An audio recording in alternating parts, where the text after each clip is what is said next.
Iran tax set to squeeze Americans for years to come.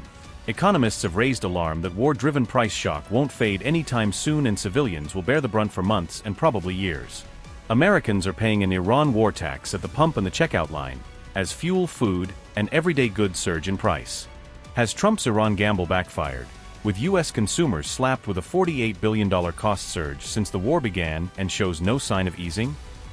The U.S.-Iran war has triggered what some economists are calling a costly new Iran tax on Americans, as conflict-driven shocks ripple through energy and consumer prices. The term Iran tax refers to sharply higher fuel and consumer costs that are being directly linked to instability and conflict in the Gulf region. Analysts say the core of this economic shock is the risk and instability surrounding the Strait of Hormuz, a vital choke point for global oil and gas flows. According to one media report, U.S. gasoline prices jumped from under $3 to nearly $4.50 per gallon by May 26, a sudden spike felt by drivers at the pump. Diesel prices have also climbed sharply, piling extra costs onto truckers, logistics companies, and the broader transport sector that moves goods across the country. Those rising fuel costs are now feeding into higher prices for food, everyday consumer goods, and even air travel, as companies pass on increased operating expenses. Researchers at Brown University estimated that U.S. consumers have already paid about $48 billion extra since the war began, effectively a hidden conflict surcharge. Experts warn that the economic damage is not limited to crude oil, but is also hitting key inputs like fertilizers and petrochemicals that underpin modern agriculture and manufacturing. U.S. inflation has reportedly now overtaken wage growth for the first time since 2023, meaning many workers are losing ground in real purchasing power. Consumer inflation expectations have climbed toward 5%, amid fears that instability around Iran and the Gulf could keep prices elevated for some time. Economists caution that this Iran tax may continue to hurt American households and businesses for months or even years if the conflict drags on. Meanwhile, analysts at Moody's suggest global oil markets may carry a lasting risk premium tied to threats against shipping and infrastructure near the Strait of Hormuz. Experts also warn that disrupted plastics and fertilizer supply chains could take up to a year to fully normalize, even if tensions ease. Trump has insisted that prices will tumble once U.S. military objectives are fully achieved, portraying current costs as a temporary sacrifice. White House officials have even claimed that meaningful economic relief could arrive before the upcoming midterm elections, tying policy success to political timelines. However, critics argue those promises look increasingly out of step with how markets are actually behaving, and with the depth of the global supply shock already in motion.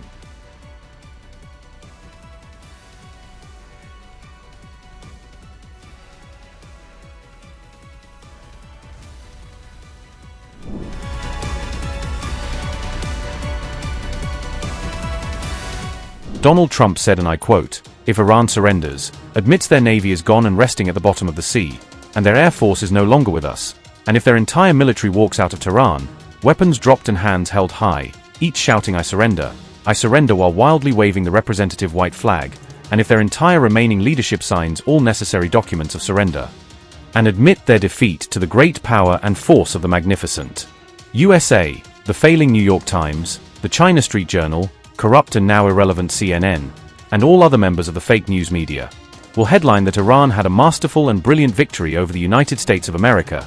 It wasn't even close. The Democrats and media have totally lost their way. They have gone absolutely crazy." Unquote. Trump specifically targeted CNN, the New York Times, and the Wall Street Journal during his online outburst against media organizations. The remarks came amid growing criticism that Trump failed to secure a decisive strategic victory against Iran militarily or diplomatically.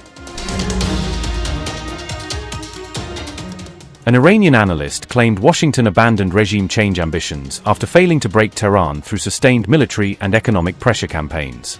Mustafa Najafi argued the United States now seeks crisis management through maritime pressure and containment strategies targeting Iran strategically. Najafi claimed Washington is combining sanctions, naval containment, and limited military operations instead of pursuing another full-scale regional war. The analyst also argued America remains unwilling to offer Iran major sanctions relief despite renewed diplomatic engagement and negotiations. Mustafa Najafi said, and I quote, "After the failure of the project to resolve the Iran file through regime change, America has entered a phase of crisis management with gradual and all-encompassing pressure. In fact, the Americans, following the ceasefire, have adopted changes in their strategy toward Iran and have stepped toward gradual pressure in the military domain, maritime encirclement, and diplomacy. In fact, a fluid strategy that is no longer necessarily focused on extensive bombing and all-out war. America is unlikely to offer Iran a major concession in negotiations. They will not meaningfully lift the countrywide sanctions on a nation where they seek regime change, unquote. Meanwhile, U.S. CENTCOM released new images showing advanced F-22 stealth fighters operating across the Middle East region recently.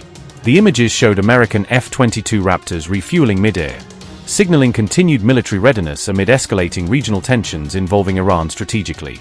The military display reinforced perceptions that Washington continues maintaining sustained pressure tactics against Tehran despite ongoing diplomatic negotiations publicly worldwide. Trump also postponed a planned Camp David meeting, shifting the gathering instead to the White House on May 27. The sudden scheduling change fueled speculation surrounding possible future American military planning linked directly to escalating tensions with Iran recently. Trump also reportedly held discussions with Netanyahu as negotiations surrounding Iran's nuclear crisis approached a critical and volatile stage.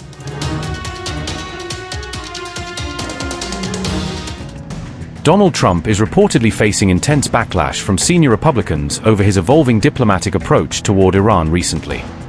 Financial Times reported growing criticism against Trump's efforts to negotiate what opponents describe as a softer Iran agreement framework. Republican critics accused Trump of offering Tehran dangerous concessions while simultaneously extending fragile ceasefire arrangements across the region politically. Reports suggest Iran could receive sanctions relief and access frozen overseas assets in exchange for renewed nuclear negotiations soon. The proposed framework reportedly allows Iran to dilute or relocate enriched uranium instead of surrendering it directly to Washington authorities. Critics inside Trump's own party warned the agreement could ultimately strengthen Iran militarily and strategically across the Middle East region. Senator Lindsey Graham warned a softer Iran deal could fuel instability throughout Lebanon, Iraq, and the wider Gulf region. Lindsey Graham said, and I quote, "If it is perceived in the region that a deal with Iran allows the regime to survive and become more powerful over time, we will have poured gasoline on the conflicts in Lebanon and Iraq. I personally am a skeptic of the idea that Iran cannot be denied the ability to terrorize the Strait and the region cannot protect itself against Iranian military capability," unquote. Ted Cruz called the proposed Iran agreement a disastrous mistake, warning Tehran could still retain uranium enrichment capabilities afterward.